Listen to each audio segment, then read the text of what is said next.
Wallabies depth chart for 2024, folks. Joe Schmidt taking over from Eddie Jones in the year of 2024 and seemingly turned things around. Is it going to be enough ahead of the Lions tour in 2025?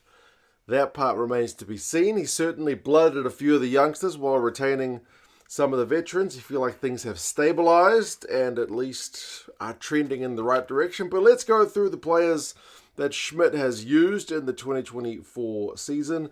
Which guys are kind of his mainstays, which positions are looking a little light in terms of the distribution of the game time, in terms of the backups not getting that much.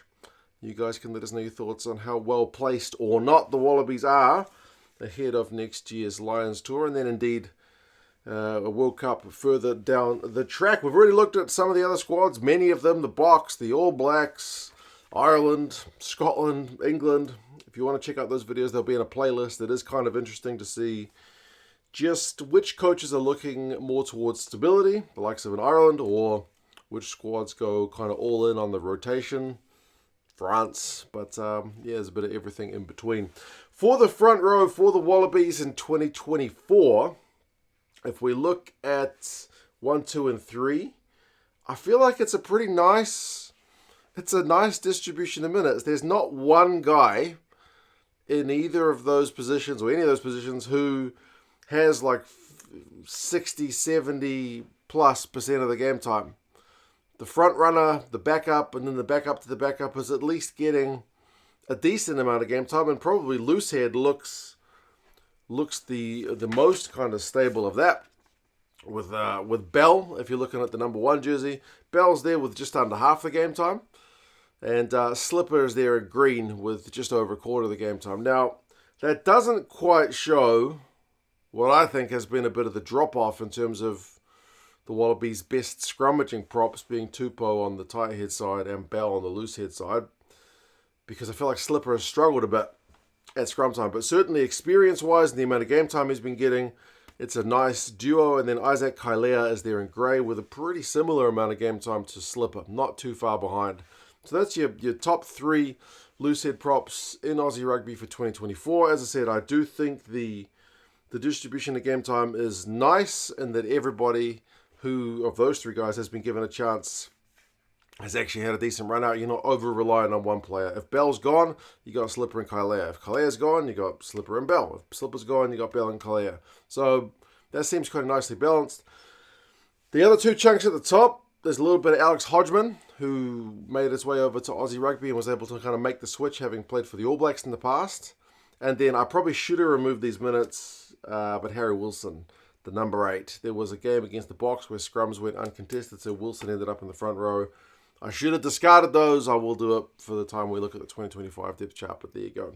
Hooker is Fassler there in yellow. He's had almost half the game time. Paenga Amosa, who's made his return to the Wallabies in terms of being the guy to bolster the scrum, you feel like. They like him at set-piece time, particularly up front. He's a bit of a big unit. He's there in green. Josh Nasser is there in grey. And then Billy Pollard is there in black. Again, I feel like it's a pretty nice distribution. You're not overly reliant on any one guy. And everybody, like even Billy Pollard's chunk is not a token 5 minutes from the bench. So I feel like that looks pretty solid. And then tight head, Alan Alatoa is there in the yellow chunk with over half the game time. Tupou is there in green. Tupou has had a slightly injury-disrupted year, but no worse than in the kind of recent years. I feel like, if anything, he's actually probably had a slightly more stable run. He missed a few games at the end of the year, but he's had a third of the game time. And then Zane Nongor is there in grey. So of the 3 front row positions, that's probably looking the least spread out, I suppose. Like Nongor is living on fewer game minutes than either of the other kind of third choice guys in terms of the front rowers. And I think you'd like to see Tupou getting half the game time.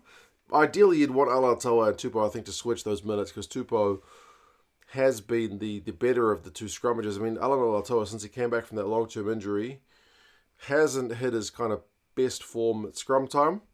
But I do feel like in that tour of Europe at the end of the year, he was maybe starting to get back to it. We'll kind of have to wait and see how things go in 2025. But that is the front row for the Wallabies.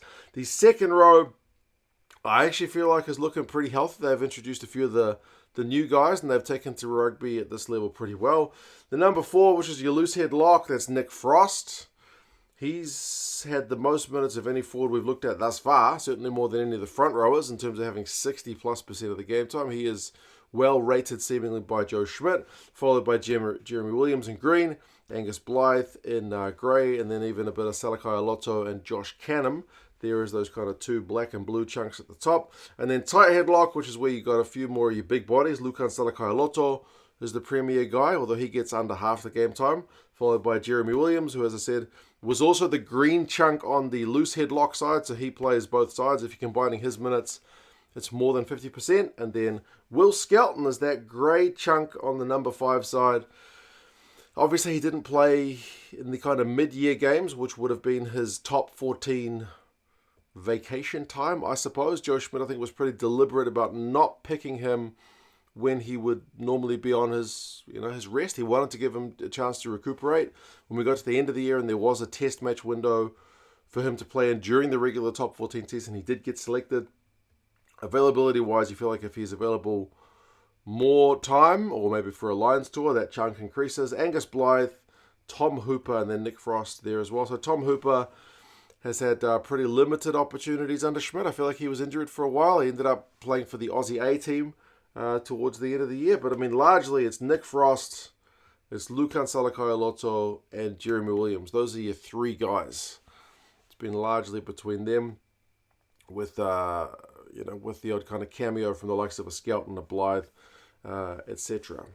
For the loose forwards, you feel like it's maybe the strongest area of the Aussie forward pack, but this is by no means unique to the Aussies. I've mentioned it in some of the other depth chart videos. A lot of countries right now has some really cracking loosies, and the Wallabies are certainly no different. Rob Valetini, if you were putting a guy forward to be nominated for Best Wallaby of the Year, he'd be right up there, and then Fraser McCright as well. Those are your 2 leading guys at 6 and 7. If we look at 6 first, Valetini has had close to 80% of the game time on that blindside flank. And then he also has some game time at number 8 as well. So he is ever present for the Wallabies. And you feel like in the last 12, 18 months or even longer has regularly been one of the Wallabies' best players. Seru Uru is there in green at number 6, followed by Gleeson, also a bit of Wright, Reimer, and then even a touch of Jeremy Williams. We're looking at a few kind of shuffles around on the forwards towards the end of games for some of those guys with those minimal minutes, but it's largely the Rob Valetini show. And then Seru Uru can be that guy if you want to play that kind of lock-loose forward hybrid, but that's not the way that Joe Schmidt has gone.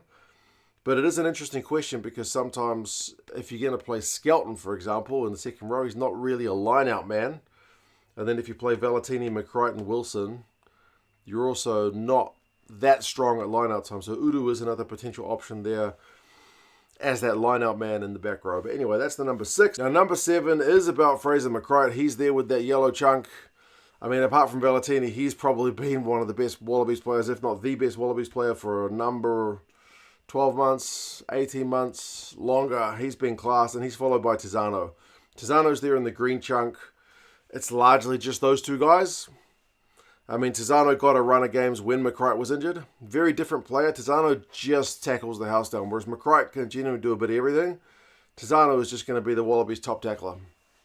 So different players, but it's been good to see somebody else at least get a bit of game time, even if it was injury enforced.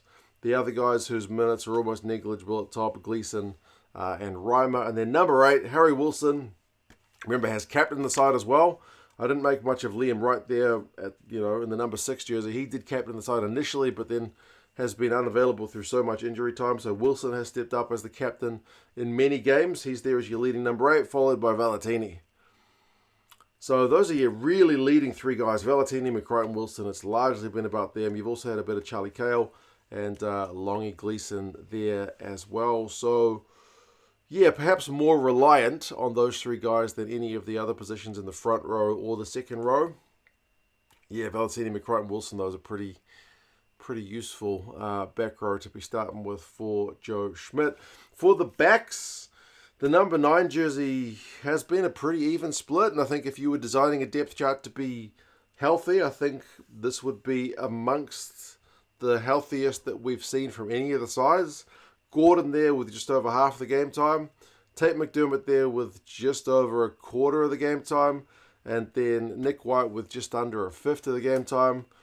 That's a nice even spread. There's no real bolter there at number 9. Like Gordon and White certainly are kind of more senior guys. McDermott's a wee bit younger, but he seems to have made a bit of a specialty of that impact number 9 guy who comes on and takes on some guys with some tired legs. And then number 10, clearly, Joe Schmidt has shown a lot of faith in Noah Lolosio, even when he's been coming in for a fair bit of criticism. There's been times when the Wallabies have looked all right and Lolosio's looked bang average. I do feel like Lolosio has looked to be improving towards the end of the year. Maybe that's also been linked to the performances of his forwards. Obviously, if the forwards are going well, it makes the backs look a bit better, and no more is that seen by the likes of your 9 and 10. But yeah, Lolosio has had a lot of faith from Joe Schmidt. Donaldson is there in the green chunk. He's been, slightly more than living off scraps, but he's not had a lot of game time. Tom Liner, and then Tane Edmed, who had a pretty unfortunate debut, to be honest, towards the end of the year, where he got on for a couple of minutes, got smashed and had to go off. But, Lolosio. Is he the man to lead the Wallabies against the Lions next year? Well, based on this, he's going to be the guy. The midfield has also seen the emergence of one of your new guys in Suali'i, but he's not the most used guy in this position just yet. He's not been able to because he's not been available, barring that kind of Autumn Nation series. 12 is Paisami there in yellow, and then Ikitau there in green. Ikitau appears obviously at 12 and 13. A very, very classy operator, and certainly one of the mainstays of any Joe Schmidt lineup this year. Paisami did miss a bit of game time towards the end of the year with injury, but he's been the preferred 12.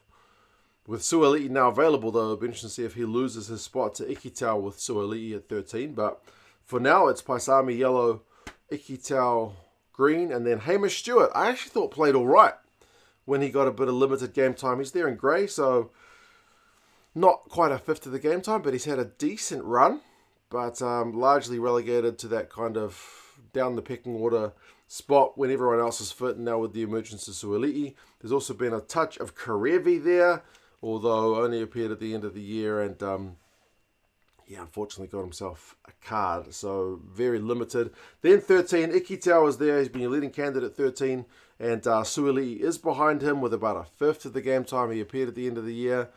A lot of billing about him with that kind of big contract of his, but we've seen a bit of his potential. Then there's Josh Fluke in grey, and then Andrew Callaway tends to cover 13 in a pinch for the Wallabies. So you got to feel like Joe's going to play Suali'i. He was determined to get him in and get him some game time, so he does appear.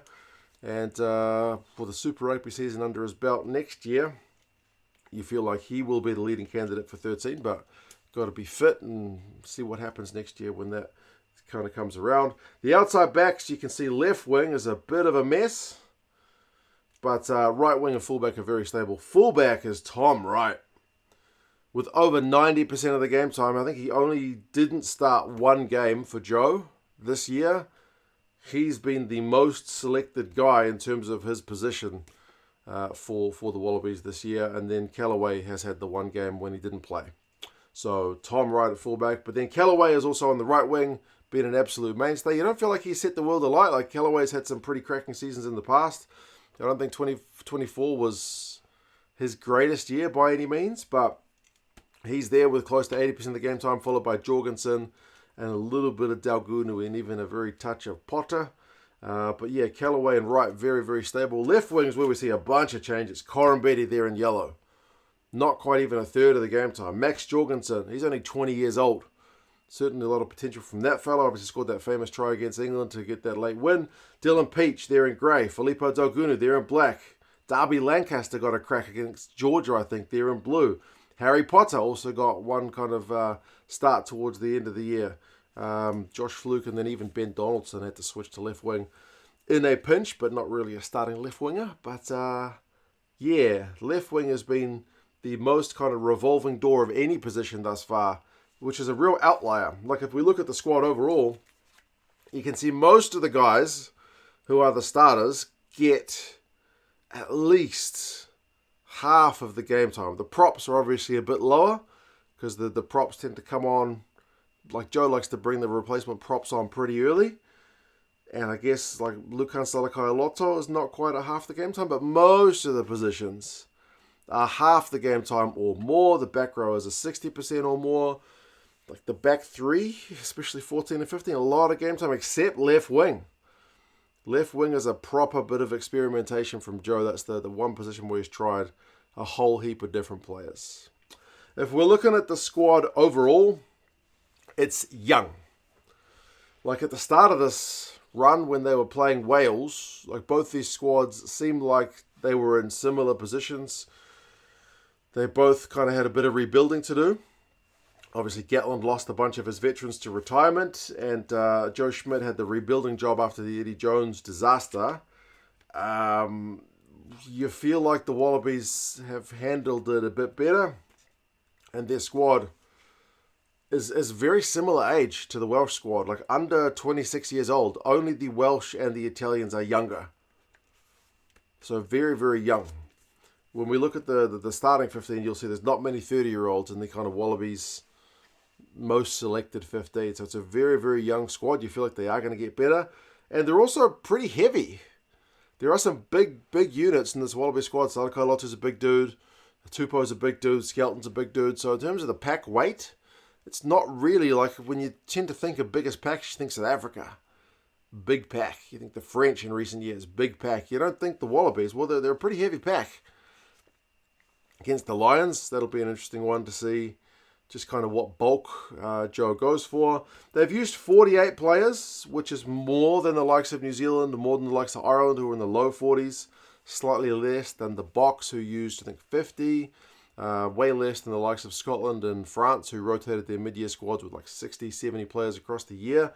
But there are some guys amongst those 48 who, I don't want to say token minutes, but virtually nothing. Like the likes of Edmed and Canham and Reimer and Hodgman didn't really get enough to warrant a heck of a lot of mention here in this Wallabies squad. But still, he has given a fair few guys a crack, especially some left wingers. The most selected 15 for Joe this year, Bell, Fassler and Alaalatoa. Certainly feel like it'd be Tupou if he's fit. But yeah, Alaalatoa is the only guy amongst those three who's even in his 30s. Bell's 24. He's going to get better, and Fassler's only 26. Frost and Salakaia-Loto is the selected second row. Again, both in their 20s, and Valentini, McCright, and Wilson, all in their mid-20s. So really, really young squad. Gordon and Lolosio is the 19 combo. Gordon is 31, so he's one of the kind of elder statesmen in the starting 15. Paisami and Ikitau is the most selected midfield, are both 26. But we got to keep in mind that there's Suali'i, who will threaten that in 2025. And then most selected back three, Corumbeti, Callaway, and Wright. Corumbeti is the oldest backline player at 32. Callaway is 29, Wright's 27. So if anything, the back three are actually kind of old in the scheme of things for this Wallaby side. But still, you wouldn't say guys in their late 20s are that old on the rugby pitch. But yeah, that has been the Wallabies squad for 2024. As I mentioned, I do think they are tracking nicely. I think Joe's brought in a few guys and given them a chance. Some guys have stepped up to the plate. The front row, beyond Tupou and Bell, is the one area where you feel like there's been a little bit of depth tested at times. Like sometimes the drop off at scrummaging time has been a bit concerning, but again, I feel like it is getting better. So I am optimistic. I don't know that the Wallabies are going to win the Lions tour by any means, but I feel like they are going to give it a better crack than people might have thought even just kind of 12 months ago. But you guys let us know your thoughts. Subscribe to the channel if you found any of this interesting or useful. It took a while to prepare, but I was keen to see just what Joe Schmidt had done with this Wallaby side this year. Take care of yourself, guys. Enjoy your holiday period, and I'll talk to you guys again soon. See you later.